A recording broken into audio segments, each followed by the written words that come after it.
अध्याय 11। आप लोग मेरा अनुसरण करें जिस तरह मैं मसीह का अनुसरण करता हूं। स्त्रियां प्रचलित प्रथा के अनुसार धर्म सभा में अपना सिर ढकें। आप लोग हर बात में मुझे याद करते हैं और मुझसे जो शिक्षा मिली है उसमें दृढ़ बने रहते हैं। इसके लिए मैं आप लोगों की प्रशंसा करता हूं। फिर भी मैं आपको ये बताना चाहता हूं कि मसीह प्रत्येक पुरुष के शीर्ष हैं। पुरुष स्त्री का शीर्ष है और ईश्वर मसीह का शीर्ष। जो पुरुष सिर ढककर प्रार्थना या भविष्यवाणी करता है वो अपने सिर का अपमान करता है, और जो स्त्री बिना सिर ढके प्रार्थना या भविष्यवाणी करती है वो अपने सिर का अपमान करती है, क्योंकि वह उस स्त्री जैसी है जिसका सिर मुंडा हुआ है। यदि कोई स्त्री अपना सिर नहीं ढकती तो सिर मुंडवा ले। यदि कटे हुए केश या मुंडा हुआ सिर स्त्री के लिए लज्जा की बात है तो वह अपना सिर ढक ले। पुरुष को अपना सिर नहीं ढकना चाहिए, क्योंकि वह ईश्वर का प्रतिरूप और उसकी महिमा का प्रतिबिंब है, जबकि स्त्री पुरुष की महिमा का प्रतिबिंब है। पुरुष स्त्री से नहीं बना, बल्कि स्त्री पुरुष से बनी, और पुरुष की सृष्टि स्त्री के लिए नहीं हुई, बल्कि पुरुष के लिए स्त्री की सृष्टि हुई। इसलिए स्वर्गदूतों के कारण स्त्री को अधीनता का चिन्ह अपने सिर पर पहनना चाहिए। फिर भी प्रभु के विधान के अनुसार स्त्री के बिना पुरुष कुछ नहीं है, और पुरुष के बिना स्त्री कुछ नहीं।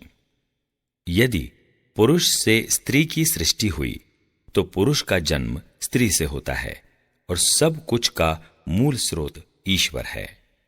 आप लोग स्वयं विचार करें, क्या यह उचित है कि स्त्री बिना सिर ढके ईश्वर से प्रार्थना करे? क्या प्रकृति स्वयं आपको यह शिक्षा नहीं देती कि लंबे केश रखना पुरुष के लिए लज्जा की बात है, जबकि स्त्री के लिए यह गौरव की बात है, क्योंकि उसे आवरण के रूप में लंबे केश मिले हैं। यदि कोई इसके विषय में विवाद करना चाहे तो वह यह जान ले कि न तो हमारे यहां कोई दूसरी प्रथा प्रचलित है और न ईश्वर की कलीसियाओं में ही। प्रभु भोज।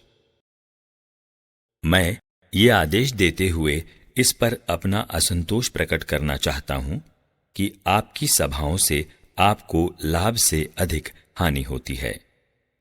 पहली बात तो यह है कि मेरे सुनने में आया कि जब आपके यहां धर्म सभा होती है तो दलबंदी स्पष्ट हो जाती है, और मैं एक सीमा तक उस पर विश्वास भी करता हूं। आप लोगों में फूट होना एक प्रकार से अनिवार्य है, जिससे यह स्पष्ट हो जाए कि आप में कौन लोग खरे हैं। आप लोग जिस तरह सभा के लिए एकत्र होते हैं वह प्रभु भोज कहलाने योग्य नहीं, क्योंकि प्रत्येक व्यक्ति झटपट अपना अपना भोजन खाने में लग जाता है। इस तरह कोई भूखा रह जाता है और कोई जरूरत से ज्यादा पीता है। क्या खाने पीने के लिए आपके अपने घर नहीं हैं? या क्या आप ईश्वर की कलीसिया का तिरस्कार करना और दरिद्रों को नीचा दिखाना चाहते हैं?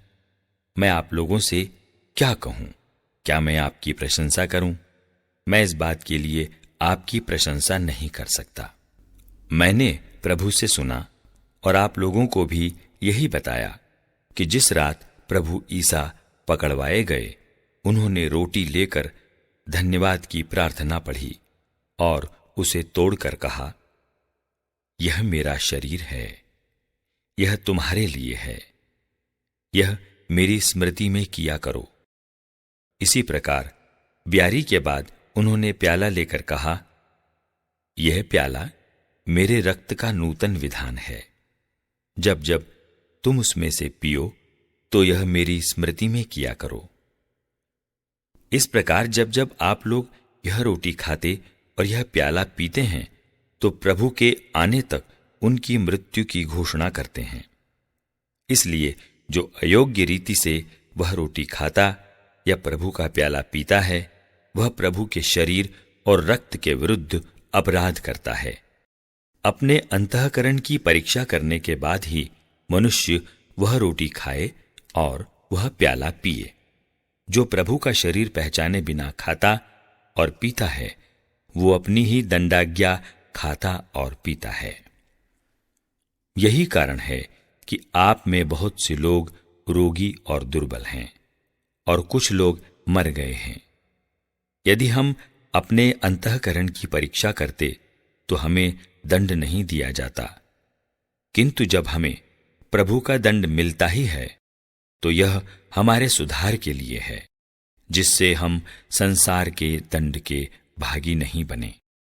इसलिए भाइयों, जब आप प्रभु भोज के लिए एकत्र हों तो एक दूसरे की प्रतीक्षा करें। यदि किसी को भूख लगे तो वह अपने यहां खाए, जिससे आपकी सभा आपके दंड का कारण न बने। आपके यहां आने पर मैं दूसरी बातों का निपटारा करूंगा।